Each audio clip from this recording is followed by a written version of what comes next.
ॐ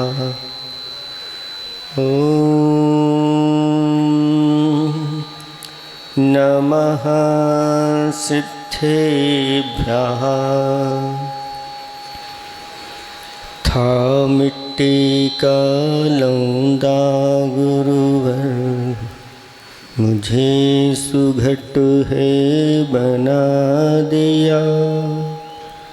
मैं अनगढ़ पाषाण था भैया, जिन मूरत दे सजा दिया। मैं ठेठ जो मांस बना था, मुझे बांसुरी बना दिया। कैसे उनके गुण गाऊं मैं, दिया हाथ में थमा दिया, दिया हाथ में थमा दिया। देवादिदेव 1008 कैवल्य कमलापति श्री आदिनाथ भगवान की, देवादिदेव 1008 वर्तमान शासन नायक महावीर भगवान की, परम पूज्य 108 आचार्य प्रवर गुरुवर श्री विद्यासागर जी महामुनिराज के 3 कम 9 करोड़ मुनिराजों की। पूज्य मुनिवर श्री विमल सागर जी महाराज की, पूज्य मुनि श्री अनंत सागर जी, धर्म सागर जी, भाव सागर जी महाराज की, समस्त मुनि संघ की। धर्म स्नेही भव्यात्माओं, आप सभी सुबह से लेकर के शाम हो रही है और प्रभु और गुरु भक्ति में आप लोग तत्पर हैं और आप लोग महान पुण्य का संचय कर रहे हैं। साथ साथ में आप लोगों की कर्मों की निजरा भी हो रही है। इसलिए नहीं कि आपको गर्मी लग रही है और आप गर्मी सहन कर रहे हैं, क्योंकि इन लोगों ने जैसे समोसरण में व्यवस्था होती है वैसी व्यवस्था बना के रखी है। अब गर्मी तो आपको लगेगी, फिर भी आप लोग इतनी देरी तक बैठे हैं कि ये काय क्लेश परिचय या काय क्लेश तब तो आप लोगों का चल ही रहा है। बीच बीच में आप लोग अपनी पूर्ति भी करते रहते हैं, कोई बात नहीं। सुबह आप लोगों ने गुरु महाराज के बारे में सुना, गुरु की महिमा क्या होती है वह तो अभी आपने देख लिया कि एक ग्वाले ने गुरु को एक शास्त्र भेंट किया था। उसके परिणाम स्वरूप अगले भव में जाकर के वह सुत ज्ञान के धारी महामुनिराज बने थे। ऐसी महिमा है। कहा है ध्यान मूलम गुरोर मूर्ति। ध्यान का कोई मूल है तो वह है गुरु की मूर्ति। साक्षात गुरु होते हैं तो फिर कहना ही क्या है। गुरु की सन्निधि में रह कर के जो विशुद्धि बढ़ती है उस विशुद्धि के बारे में बता नहीं सकते। लेकिन जो अपने चित्त में गुरु जी को रखता है, गुरु की मूर्ति को रखता है, उसका ध्यान बहुत जल्दी लग जाता है। आचार्य भगवंत ने कहा था कि 2 चीज़ों से ध्यान बहुत जल्दी लग जाता है। एक तो मूर्ति के माध्यम से और एक मंत्र के माध्यम से। उस मंत्र पर श्रद्धा धारण करके और एकाग्रता के साथ उसको जपते हैं, वह पदस्थ ध्यान में आ जाता है। और पंच परमेष्टि की मूर्तियां हैं उनका आलंबन ले लेते हैं तो भी ध्यान अच्छे से लग जाता है। और गुरु महाराज की छवि तो ऐसी होती है कि जो एक बार उनको अपना गुरु बना लेता है तो बस आँख चाहे बंद हो चाहे खुली हो, गुरु की तस्वीर हमेशा हमेशा शिष्य के हृदय में रहती है। और ऐसे भी उदाहरण हुए हैं, आप लोगों ने, सब लोगों ने पढ़े हैं और देखे भी होंगे कि गुरु महाराज ने, शिष्य ने तो उनको गुरु बना लिया, लेकिन गुरु ने उस व्यक्ति को शिष्य नहीं बनाया। और वो कौन था? एकलव्य था, जिसने अपना गुरु तो बना लिया था लेकिन गुरु ने उसके लिए स्वीकारा नहीं, और गुरु की मूर्ति बना करके और वो सारी विद्याएं प्राप्त कर ली जो गुरु के पास थी। और जब वह विद्या में निपुण हो गया और गुरु महाराज ने जिस शिष्य को वो विद्याएं सिखाई थी वो कौन थे? अर्जुन थे। और अर्जुन जब वन में गए और जब इस विद्या को देखा तो आश्चर्यचकित हो गए। ये विद्या तो सिर्फ गुरु ने मुझे सिखाई है, गुरु ने कहा भी था ये आपके अलावा और किसी को नहीं दी, लेकिन ऐसी विद्या किसने प्राप्त कर ली? गुरु महाराज। और खोज प्रारंभ कर दी, उस व्यक्ति को खोज लिया और पूछा कि ये विद्या तुम्हें किसने दी है?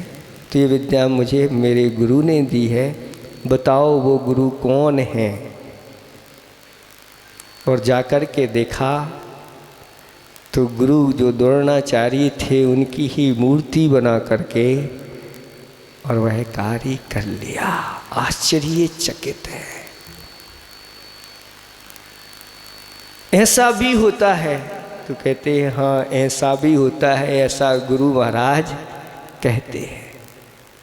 और हमारे गुरु महाराज ने अपने गुरु महाराज से कितना सीखा, कितना लिया, वो स्वयं बताते हैं कि अगर मैं 2-4 वर्ष अगर लेट हो जाता तो मुझे बहुत कुछ चीज़ों से वंचित रह जाना होता, लेकिन हम सबका पुण्योदय था, भाग्य था कि उन आचार्य भगवान ज्ञान सागर जी महाराज के लिए ऐसे वह शिष्य मिल गए जिन्होंने उनको दे दिया। और उनको पाकर के उन्होंने ऐसी साधना की कि उनके गुरु महाराज ही कहने लगे कि हमारा जो शिष्य है ये शिष्य चतुर्थकालीन चर्या का धारी है। और उन शिष्य को ही गुरु बनाने का उन्होंने निर्णय ले लिया। इसलिए जो अपने चित्त में गुरु की मूर्ति रखते हैं उनका ध्यान बहुत जल्दी लग जाता है। मंत्र मूलम गुरुर्वचः, मंत्र का कोई मूल है तो कहते हैं गुरुओं के वचन है। गुरु के मुख से जो वचन निकल गया और जो शिष्य उसको धारण कर लेता है वह मंत्र उसकी सारी सिद्धियों के लिए, उसके कार्य की सिद्धि के लिए हो जाता है। जैसे हमारे गुरुदेव ने, उनके जो गुरुदेव थे ज्ञान सागर महाराज, उन्होंने कहा था कि अपने संग को गुरुकुल बनाना। बस यही मंत्र हमारे गुरुदेव ने उनके वचन को अपने हृदय में धारण किया और उन्होंने ऐसा गुरुकुल बनाया कि जगह जगह आपको वो गुरुकुल मिल जाएंगे, साधिकाएँ मिल जाएंगी, तो ये ब्रह्मचारिणी बहनें ग्रुप के रूप में मिल जाएंगी। इतना बड़ा ये कार्य कहाँ कहाँ ये गुरुकुल के रूप में है, तो ये वृद्धि होती चली जा रही है।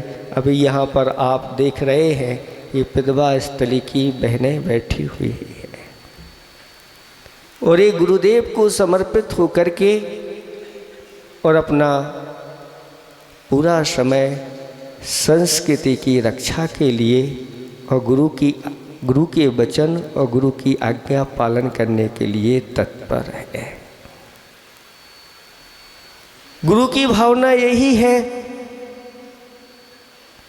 कि जो स्त्रियां होती हैं वह स्त्रियां बच्चियां अगर संस्कारित होती हैं तो हमारी संस्कृति की रक्षा होती है। संस्कृति के साथ साथ धर्म की भी रक्षा होती है। शास्त्रों में वर्णन आया है कि शीलत्वेने महत्वेने वृत्तेने विनयेन च विवेकनस् कश्चित् स्त्रियः विभूषयन्ति धरातल। अपने शील के प्रभाव से, अपने गुणों के महत्व से, वृत्तेने यानी अपने सदाचरण से, विनयेन विनय के द्वारा, विवेकेन और विवेक के द्वारा, ये गुण जिनके अंदर आ जाते हैं, जिन स्त्रियों में ये गुण आ जाते हैं, वह स्त्रियां इस पृथ्वी को सुशोभित करती हैं। ऐसे ही गुण उन बच्चियों में माता पिता भी डालते थे, लेकिन आज संस्कारों की कमी होती चली जा रही है। माँ श्रीमती ने कैसे संस्कार अपनी संतान में डाले कि एक नहीं, दो नहीं, तीन नहीं, चारों के चार मोक्ष मार्ग पर यथाजात मुद्रा को धारण करने में अपनी बच्चियों के लिए भी कैसे संस्कार डाले, सब इस मार्ग में आगे बढ़ गए। ये सब किसका प्रभाव है? तो कहते हैं ये माता पिता के जो संस्कार होते हैं और बच्चों में दिए जाते हैं, वो संस्कार उन संतानों के अंतिम समय तक काम आते हैं और ऐसे ही संतानें सदगति की ओर चली जाती है।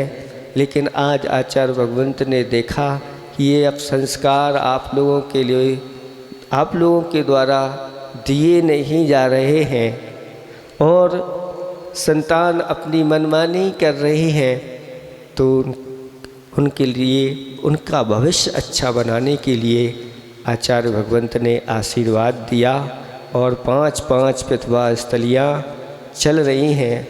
बहुत सारी बच्चियाँ वहाँ संस्कारित भी हो रही हैं और साथ साथ में विद्या का अध्ययन भी हो रहा है। विद्या का लक्षण क्या होना चाहिए?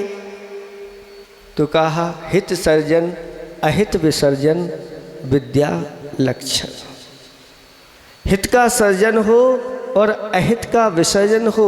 अहित की ओर अगर हमारी संतान चली गई तो उसकी दुर्गति हो जाएगी और वह माता पिता सही नहीं माने जाते जो अपनी संतान को दुर्गति से नहीं बचाते। इसलिए आप लोगों को संकल्पित होकर के ऐसे स्थानों पर अपनी बच्चियों के लिए पढ़ने के लिए भेजना चाहिए। बहुत ही सौभाग्य की बात है कि आज इस कलिकाल में भी लौकिक शिक्षा भी आप लोगों के लिए ऐसी वृत्ति बहनों के द्वारा आपके बच्चों को दिलाई जा रही है। अन्यत्र कहीं ढूंढोगे तो मिलने वाला, भारत को भी खोज लोगे तो मिलने वाला नहीं। ऐसी सुअवसर आए हैं, उसका आप लोगों को लाभ उठा लेना चाहिए। तो मंत्र मूलम गुरुर्वचः, सिद्धि मूलम गुरु आज्ञा। सिद्धि का कोई अगर मूल है तो गुरु आज्ञा है। जो गुरु की आज्ञा में चलने वाले होते हैं उनके सब कार्यों की सिद्धि होती चली जाती है। और गुरु आज्ञा ना हो तो छोटे छोटे कार्य भी बहुत कठिन दुष्कर हो जाते हैं। और गुरु आज्ञा से अगर कोई कार्य होता है तो बड़े बड़े कार्य यूं ही ऐसी धर्म की प्रभावना के साथ हो जाते हैं। और मोक्ष मूलम गुरु कृपाहा।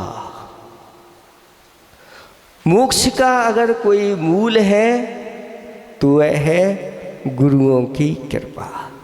आज तक जितने लोगों को मुक्ति की प्राप्ति हुई है वह सब गुरुओं की कृपा से हुई है। एक कथा आप लोगों को सुना देते हैं, है तो बड़ी कथा लेकिन आपको संक्षेप में सुनाई जाएगी। एक ऐसे दंपति जिसमें सेठानी गुरुओं की भक्त थी और निरंतर दान आदि में वह निरत रहती थी। अपने लिए जो शुद्ध भोजन बनाया था, सेठ जी थे वह घर से बाहर चले गए थे, आहार की बेला थी और सेठानी ने अपने परिवार के साथ उन मुनिराज का पड़गाहन कर लिया। और पड़गाहन करके नवदा भक्ति के साथ आहार दान दिया। और मुनिराज का निरंतराय आहार हुआ। और आहार होने के बाद मुनिराज वन की ओर चले गए। महाराज तो चले गए लेकिन सेठ जी का घर आना हो गया। और घर आकर के देखते हैं कि रसोई में अस्त व्यस्त भोजन है और नीचे कुछ भोजन पड़ा हुआ है। और पूछा कि ये भोजन किसने फैला दिया, क्योंकि मुनिराज जो होते हैं आहार हाथ में लेकर के करते हैं तो थोड़ा दाना इधर उधर गिर जाता है। कुछ आप लोगों की असावधानी से भी इधर उधर गिर जाता है। लेकिन सेठ जी ने उसको देखा और सेठ जी का मूड क्या था और पूछा कि ये कौन फैला करके गया है। तो सेठानी कहती है, आप इस प्रकार की बातें क्यों कर रहे हो? क्या तुम्हें पता नहीं निर्ग्रंथ दिगंबर मुनिराज की चर्या क्या होती है? आज हमारा सौभाग्य है कि हमारे यहाँ ऐसे ही निर्ग्रंथ मुद्रा के धारी आहार करके गए। सेठ जी कहता है, ये तो बड़ी खुशी की बात है कि हमारे यहाँ ऐसे मुनिराज आहार करके गए हैं, लेकिन ये उन्होंने इस प्रकार का भोजन क्यों फैलाया है? अब तो मैं इसकी कीमत लेकर के रहूँगा। बताओ किस तरफ महाराज गए हैं? और बता दिया कि महाराज तो वन की ओर जंगल की ओर चले गए हैं। सेठ जी भोजन पानी कुछ नहीं किया और पीछे पीछे पहुंच गए। लेकिन पहुंचते ही देखा कि मुनिराज तो सामायिक में बैठ गए थे। और विचार किया कि इन्होंने आंखें बंद कर ली हैं, हो सकता है मुझे देख करके इन्होंने ऐसा कर लिया है। और वह भी बैठ गया कि ये जब भी आंखें खोलेंगे मैं अपनी कीमत तो इनसे लेकर के रहूँगा। और महाराज की सामायिक हुई। और सामायिक होने के बाद वह कहता है, महाराज जी नमोस्तु, आप जिस घर में आहार करके आए थे वह मेरा ही घर है और आपने आहार किया ये तो बहुत अच्छा किया, लेकिन आपने जो भोजन थोड़ा इधर उधर फैलाया है मुझे तो उसकी कीमत चाहिए है। अब महाराज कहते हैं कि ये क्या कैसी बातें कर रहा है। और महाराज ने उसको समझाया कि भाई ऐसा है, खड़े होकर के भोजन लेते हैं, थोड़ा बहुत तो इधर उधर गिर जाता है, कुछ श्रावकों की असावधानी होती। नहीं महाराज, ये बातें अब मैं नहीं सुनना चाहता, मुझे तो कीमत चाहिए, आप दोगे और आपसे हम कीमत लेके जाएंगे, नहीं तो हम नहीं जाएंगे। महाराज कहते हैं क्या बात है। महाराज कहते हैं मेरे पास तो भैया पिच्छी कमंडल है, कहो तो ये आपको दे दें। तो कहता है नहीं, मैं तो कीमत लेकर के जाऊँगा। फिर मुनिराज तो अवधि ज्ञानी थे, आंखें बंद की और अवधि ज्ञान से उन्होंने सब कुछ जान लिया। और जान करके उन्होंने कहा कि तुम्हें कीमत मिलेगी, जाओ घर से एक कागज़ और कलम लेकर के आओ। और वह तुरंत खुशी खुशी गया, कागज़ और कलम लेकर के आया और महाराज ने एक पत्र लिख दिया। वो पत्र बंद करके और उसको कि तुम्हें इसको खोलना नहीं है, और जाकर के आगरा में एक पद्मावती नाम की रानी रहती हैं, उन रानी को जाकर के इस पत्र को दे देना। और वह निकल गया और जाकर के पता लगाता हुआ, और जब पता चला कि कोई रानी के लिए खोज कर रहा है, वहाँ की जो रानी थी वह गर्भवती थी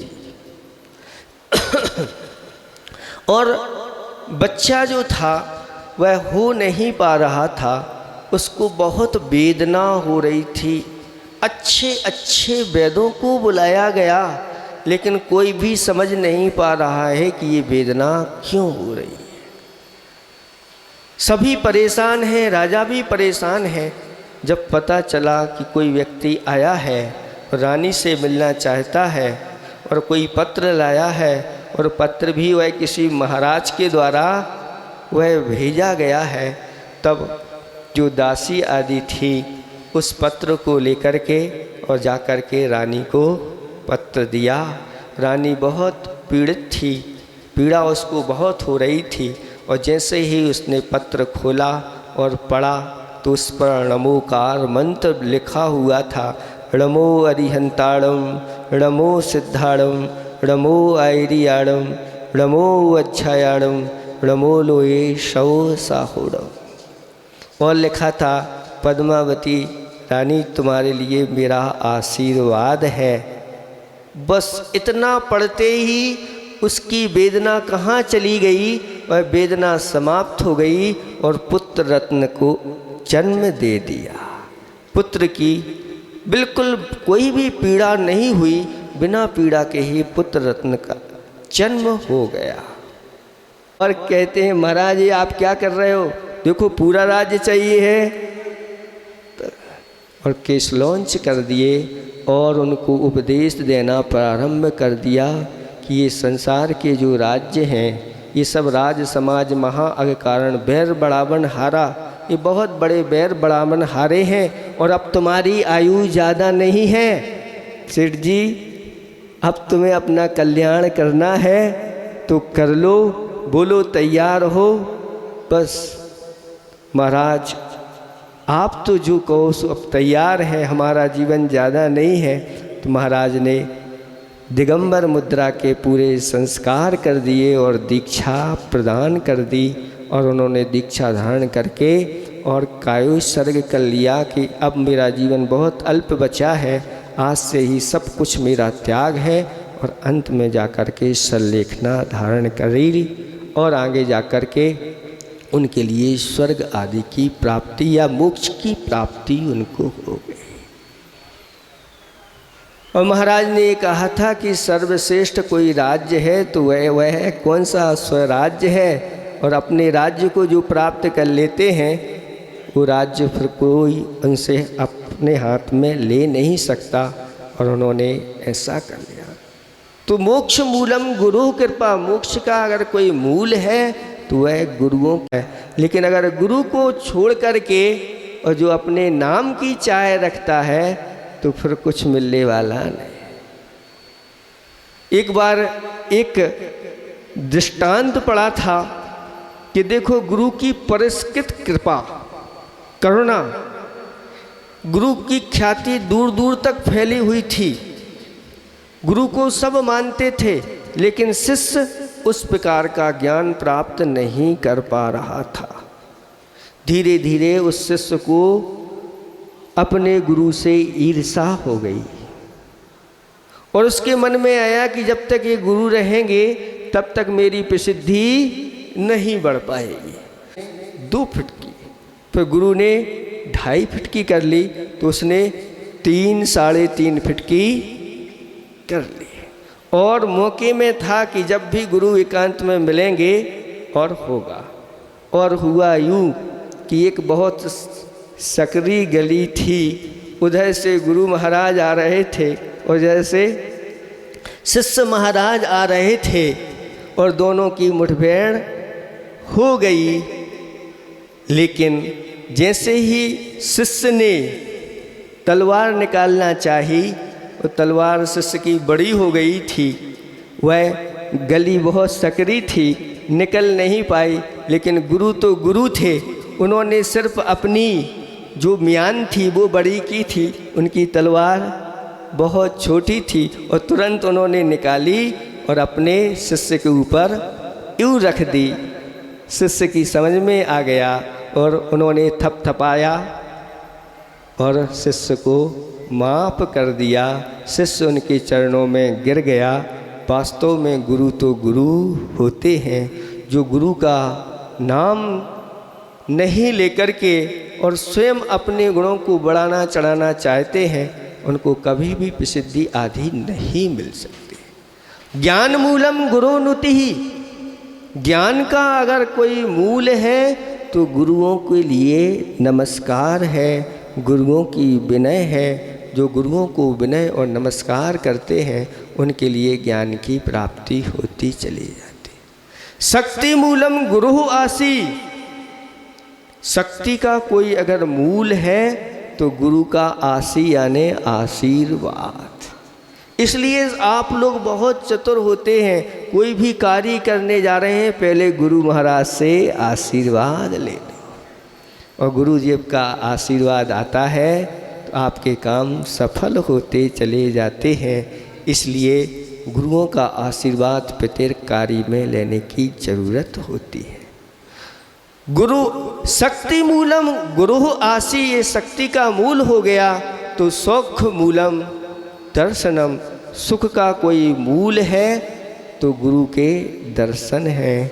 गुरु के दर्शन मिलते ही लोग कैसे खिल जाते हैं, और अगर उनका हाथ उठ जाए तो देखो कैसा रोमांचित हो जाते हैं। हम देखते हैं कि गुरु महाराज जब बाहर आकर के आप लोगों के लिए ऐसा हाथ उठाते हैं तो ऐसा लगता है कि आप लोगों को 3 लोग की दौलत मिल गई, धन्य हो गए आप।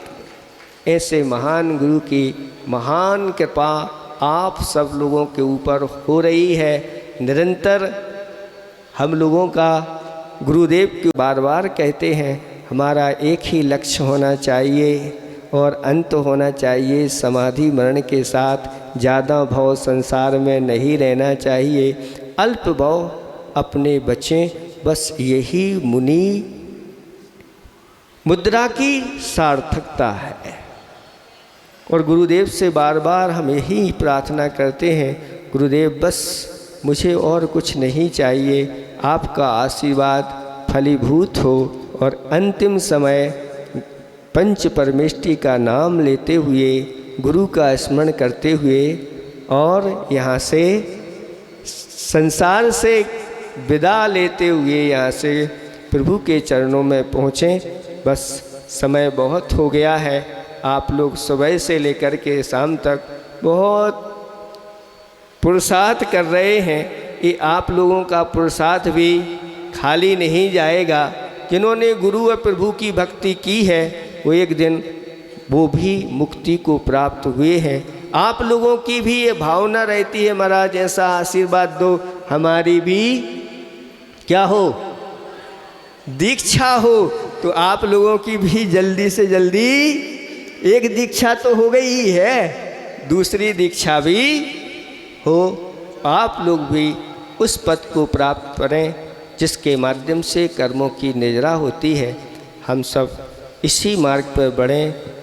गुरुदेव की आज्ञा के अनुसार अहिंसा परमो धर्म की जय। संत शिरोमणि आचार्य गुरुदेव भगवत